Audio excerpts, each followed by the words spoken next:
Hey, Strategy Simplified. I'm excited to share today's podcast with you. It's a special episode with Simon-Kucher and Partners. Specifically, I'm talking with Stephane, who's a senior director out of the firm's Boston office. We're talking about opportunities for advanced degree candidates to break into consulting with the firm, specifically through the firm's Soar with Simon-Kucher Workshop. It's a great opportunity to get your foot in the door in consulting. There's a link in the show notes to learn more and to fill out the application. There is a deadline coming up shortly, so make sure to get your application in as soon as possible. Let's dive into the conversation. Strategy Simplified, I'm excited for this special episode with Stephane Ricoult of Simon-Kucher. Stephane is a senior director with the firm based out of Boston. He's an experienced advisor to leading pharmaceutical, vaccine, and biotech companies in both the US and Europe across a broad range of therapeutic areas. Stephane completed his PhD in biological and biomedical sciences from Harvard before joining Simon-Kucher. Stephane, welcome to Strategy Simplified. Oh, thanks for having me, Japheth. Absolutely. Excited to chat, get to know more about the firm. Is there anything else you'd like folks to know about you before we dive into the conversation? No, I think it was a good introduction. I started 6 years ago now in consulting, and I think it's definitely something that PhDs should consider. I know when I was looking at jobs during my PhD, it was still an alternative career, but it can be actually a really good fit for a lot of PhDs. So definitely something worth exploring. Absolutely. And we're excited to dive into that more and share how, what Simon-Kucher is doing to make consulting opportunities more broadly available to PhDs and other advanced degrees. So before we dive into that specific part of the conversation, for those who don't know the firm, can you just kick us off with a brief overview of Simon-Kucher? Yeah, so Simon-Kucher, it's the leading growth advisor for companies both globally and across industries. And so we focus on helping companies boost their revenues and profits better and more sustainably. And we do this across a lot of different divisions. And so as you mentioned, I'm in the life science division. And so that's primarily what I will be talking about today. But there we cover a broad range, not just life sciences. And we focus on a few different topics to help companies grow, primarily around strategy, marketing, pricing, sales, digitalization, and transformation. And this is really, as some people call it, the sunny side of consulting, because we're not really focused on cost cutting, but really helping these companies grow better. And so I started in the life science division. I think for others interested in life sciences, it's unique in that when you join the company with a life science background, you're joining the life science division and you join specifically to work on life sciences projects, which for me was super appealing because I had been in the life sciences space for 10 years and gave me a chance to continue working down that road. So I think that's a bit of a summary for Simon-Kucher. We're global. So we have 42 offices across 27 countries, which helps for a lot of our projects that are global in scope, but really focused in all those projects on helping companies grow. Stephane, that's a great intro to the firm, and I'm excited to dive into more specific pieces of the firm. But for the sake of this conversation, let's take this to advanced degrees. And so, the firm is running a workshop called Soar with Simon-Kucher. Can you just share what the program is and why the firm launched it? What need did you see in the market for this program? Yeah, so it's the third year we do this. And initially it was in person in our Boston office. And we've changed this to a 2-day virtual program now, which allows us to reach more PhDs instead of focusing only to our local Boston community, really allowing people across the US to access Simon-Kucher. And the reason for the program was to give doctoral students across the US a chance to get to know Simon-Kucher, help them prepare for interviews, and also by participating in the program, they also get fast-tracked to full-time applications. And this is primarily focusing on people who would be starting or looking to start a full-time position in 2024 or 2025. But it's really to help them transition towards the full-time application process. Stephane, it sounds like if I'm a doctoral student looking to transition to consulting, this is this might be, a fast track to a role in consulting. Is that fair to say? That's exactly right. And I mean, even if you decide not to participate in the workshop, it doesn't mean you can't apply to a full-time position, but it definitely helps get to know us a bit better and for us to get to know you as well. Absolutely. You mentioned PhDs. Is this open to backgrounds other than PhDs, PharmDs or MDs, or is this limited to PhDs? Primarily PhDs, but we are still open to MDs, PharmDs, doctors in veterinary medicine. So I think there are a lot of different options, but it does need to be a field that is related or focused on life sciences, because that would be what we're hiring for. Amazing. So for folks interested in life sciences, it sounds like they should get their application in as soon as possible. I understand the firm has an application deadline right around the corner, and we'll make sure to link to that in the show notes. But can you share just when that deadline is and what the application process looks like? Yeah, so right around the corner is right. The application deadline is on April 2nd, so this Sunday at 11:59 p.m. Eastern. So not a lot of time, but that first step in the application is just submitting your resume and cover letter with an optional cover letter. And then after that, you would be invited for a short virtual video interview. And then the next step after getting through that would be virtual, but with a real consultant. And hopefully we can make it so that it is also a PhD student or a doctoral student that's conducting the interview, so that you also get to know us from that perspective as well. So one short 30-minute interview with a consultant, and then the next step would then be a final round interview, or a series of 3 final round interviews in one day with directors and partners within Simon-Kucher. So the firm's not messing around. You're taking this recruiting process very, very seriously, as it does lead to a final round interview, with folks that are accepted. Sorry, we have a limited number of slots, and so I think we definitely want strong candidates to apply. Like you said, it's a fast track to the full-time application process. So getting through that step to get into Soar would already be the most of the way there to the final full step application. Absolutely. So Stephane, in the application, if I'm looking to set myself apart as a strong candidate, as a top performer, do you have 1 to 2 tips for the application process? Maybe a few skills that you'd be looking to be highlighted on the resume and cover letter? I think a few things, and it's not too different from what we would be looking for in a full-time position. But I did mention the cover letter is optional, but I would strongly recommend it, because it's very difficult to understand where a candidate is coming from and their thinking by just looking at a resume and try to read between bullets on a resume. So I'd really encourage everyone to submit that cover letter, and make sure that in that cover letter, you highlight your strong interest in life sciences and also a genuine interest in consulting. I know some grad programs have consulting clubs, but not all of them. And so it doesn't need to be that you're involved in your day-to-day in a consulting club or case competitions, because they are not available to everyone. But just showing at least a strong interest, or showing that you've pursued some aspect of consulting in your PhD, in your years as a PhD or doctoral student, would be super helpful to highlight there.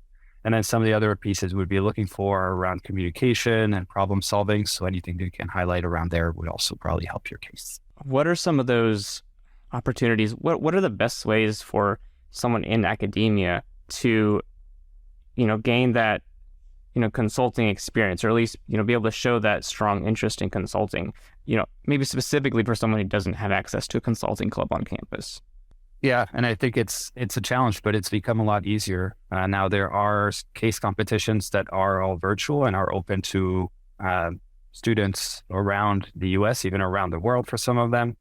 So there are a lot of virtual opportunities now that didn't exist. And I think it's also true for some volunteer consulting clubs that are available and that are not based at any one school, but open to a broader set of people.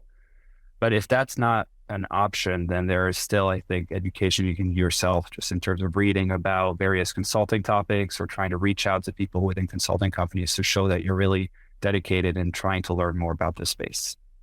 Absolutely. I think it's so important to highlight that you're interested in not just the academic side of things, but the business side of things, the consulting side of things.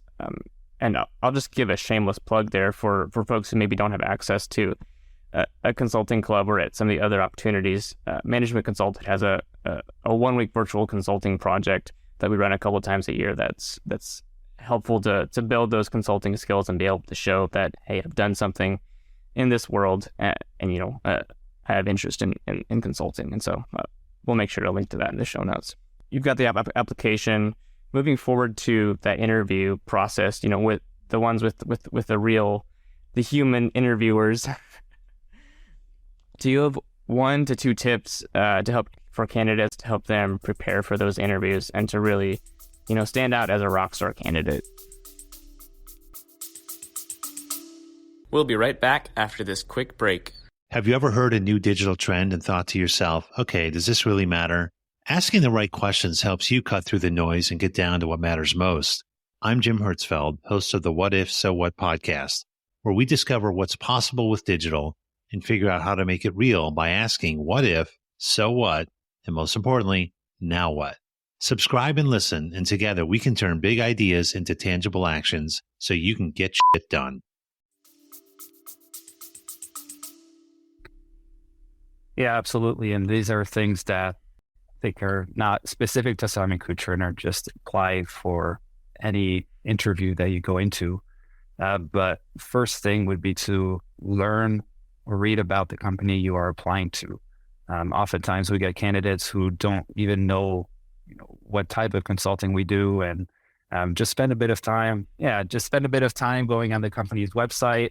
If you have the opportunity to talk to current consultants, it's also super helpful in learning the type of work that is done in the company you're applying to. So that would be the first thing. Second one would be to practice cases. All of these are going to be case interviews.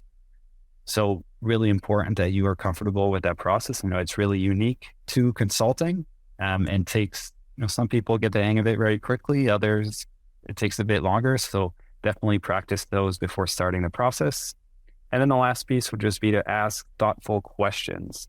And I think it's probably questions with an S there because, again, here we have a lot of candidates go in and they ask their follow-up question. They've been preparing for weeks. And then it's like, okay, I check it off the list. But it's really, try to ask also a follow-up question to show that you're engaged in that discussion. And it's not just, hey, I asked a follow-up question, good job, and then move on to the next interview, right? So try to also, and that highlights a bit the communication that we're looking for there. So try to be engaged in the discussion and think about a couple of questions that are maybe connected to help with that. So you're saying I probably can't show up to the interview and just wing it without any prep. You might be able to, but it's a risk you're taking, right?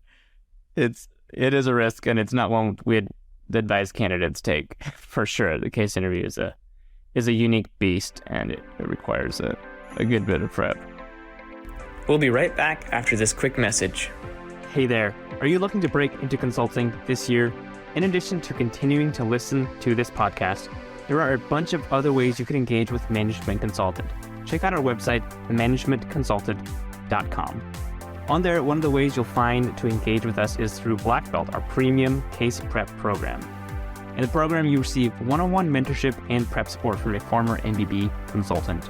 They're there to guide you to offer success through developing a personalized plan for your prep and guiding you through drill-based coaching sessions.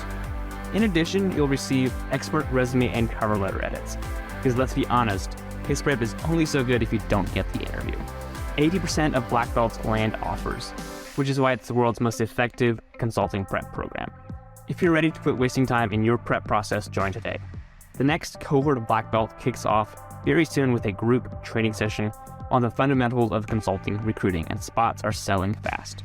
Learn more and register. Check out the link in this episode's show notes.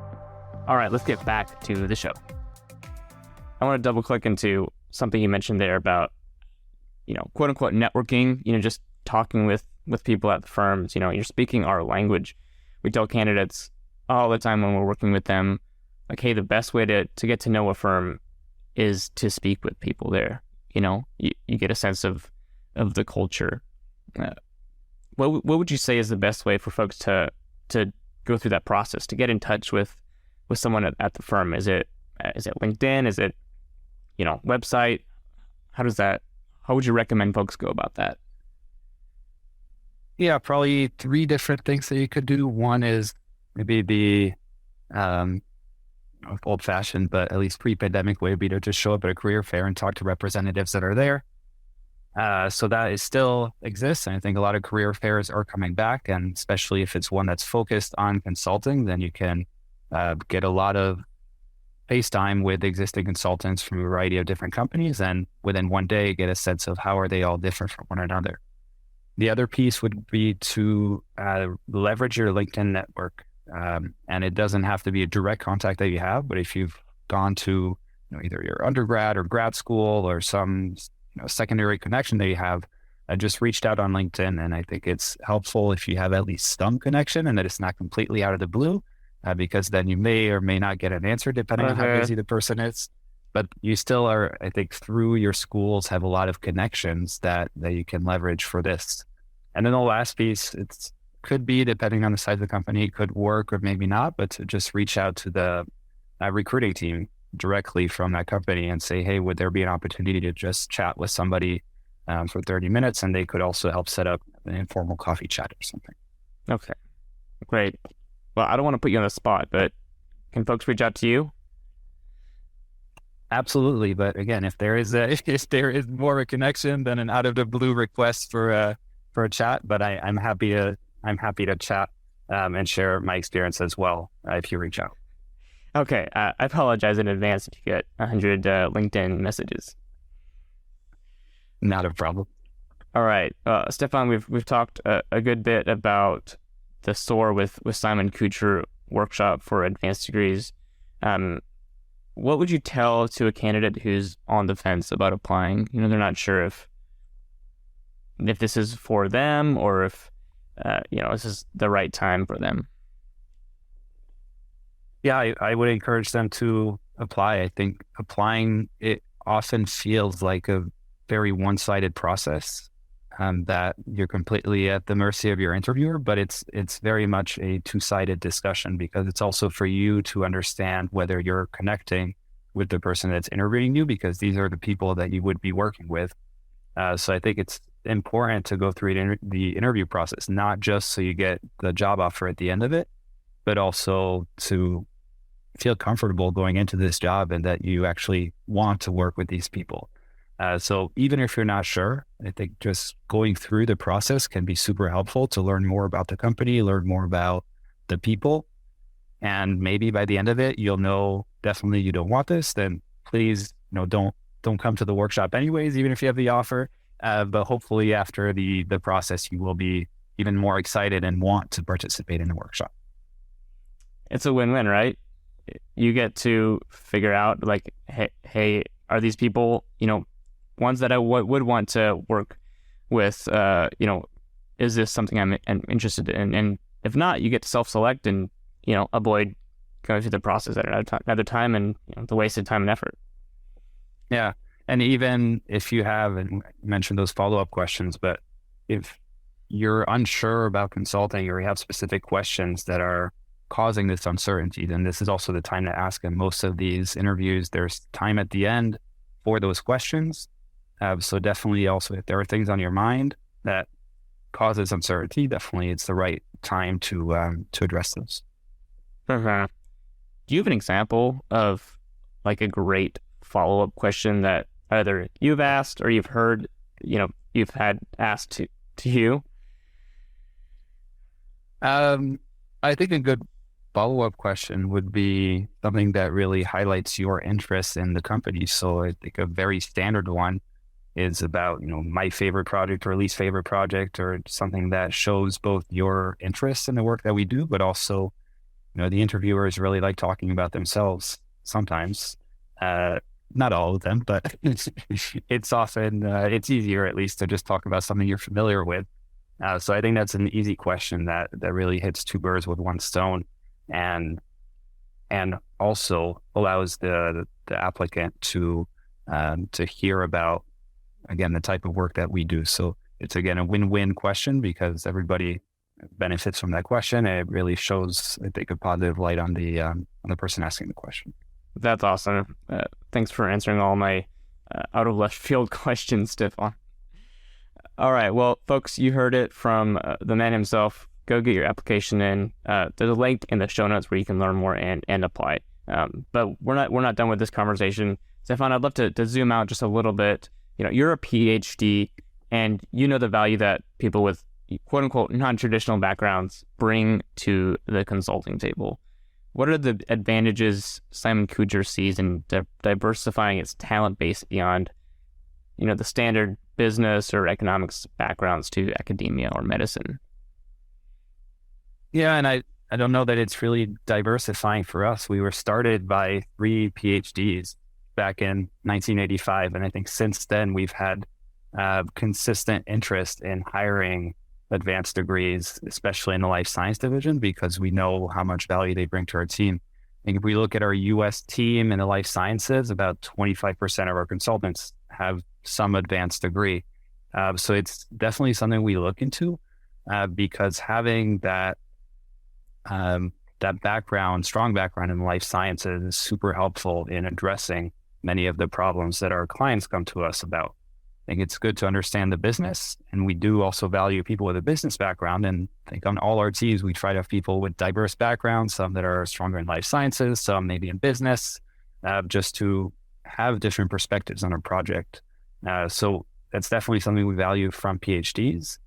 And in addition to that, having gone through the process myself, there are a lot of skills that are directly transferable from a PhD or other doctoral degree.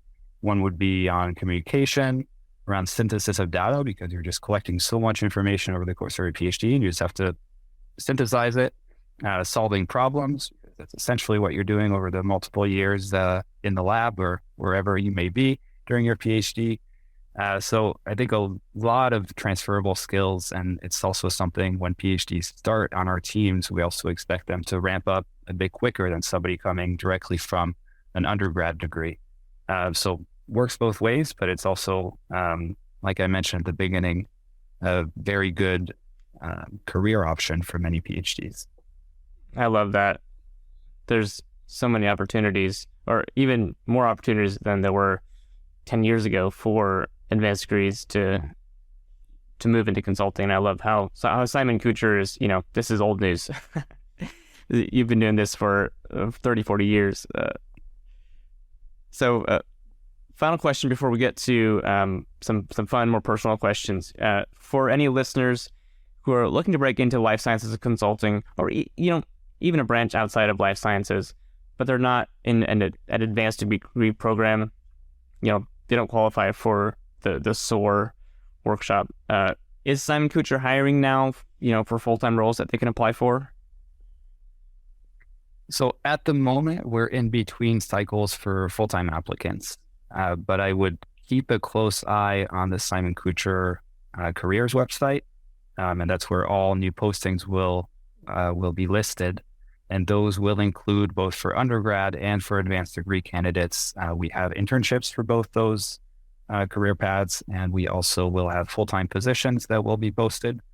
So again, if it's something you're not sure you want to commit to a full-time position and want to spend a couple months just working on projects and seeing what it means to be a consultant, then an internship is also something that we offer for both undergrad and advanced degree candidates. Again, I think for this year, we still have a couple undergrad internship positions left, but no more for the PhD grads for most of our offices. So might be nearing the end of that cycle, but as I said, keep an eye on the careers page because more will be listed on there in the coming months. Okay. All right. Well, we'll have to bookmark the careers page and stay tuned. All right, Stephane, well, it's been great chatting about the firm, about pathways for PhDs to break in.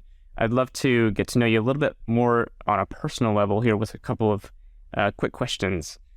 So number one, what's one book, quote, or just piece of wisdom you received that's made the greatest impact on your life or your career? I think a close mentor from undergrad told me, I think this was during grad school, but he said, just keep showing up. And I think that's been super helpful to keep in mind. And I think just in terms of perseverance, I think during many PhDs can probably relate to this, but sometimes it takes a little bit of mental strength to get through those times when none of the experiments are working. And I think that was particularly helpful. And that's when he had told me this, but it's also been helpful in just pursuing opportunities that come up, because unless you're there and kind of grasp at any opportunities that arise, you may not get too far. And so I think it's been a very simple piece of wisdom, but that's actually helped me go a long way. Just keep showing up. Love that. All right. One person you'd love to get dinner with and why? I'll qualify by saying, dead or alive. Definitely alive. And it would be Eliud Kipchoge, the marathoner who recently or in the last 2 years ran under 2 hours for his marathon. And it's, I'm a big distance runner myself, trying to run a half marathon in every state. And it would just be really interesting to hear about how he is able to have this mental strength to overcome those obstacles and keep going mile after mile on every one of his marathons. So really inspiring to watch him run. I actually had a chance to see him in Boston during the marathon where I volunteer every year. And just amazing how fast those elite runners go. So would definitely want to hear his thoughts and hear how he can keep himself going day after day and mile after mile. 2 hours. That's crazy. Yeah. How many half marathons have you run, or how many states have you hit? There are a lot of states in the U.S., but it's only 11 so far. I can blame the pandemic in some parts, but there's still a long way to go. Amazing. Are you signed up for your next one? Do you know what that'll be? Next one will be in Cleveland in May. Oh, amazing. Wow. So if you want to talk about Simon-Kucher in Cleveland, I will be there. Hit him up. Amazing. Well, Stephane, it's been a pleasure chatting. Excited to keep letting folks know about the opportunities at Simon-Kucher and the great work that you all are doing. Thanks for your time today. Well, thanks a lot, Japheth. Make sure to submit your application for the Soar with Simon-Kucher Workshop as soon as possible, because there is a deadline right around the corner. Learn more and apply via the link in the show notes. If you enjoyed this conversation with Stephane, please go ahead and leave a rating and review on Apple Podcasts or Spotify. We want to hear what you think. Please give us your feedback, your honest thoughts. We are not afraid of it. We'd love to hear what you think. Thanks for being a listener. We'll catch you again on another episode soon.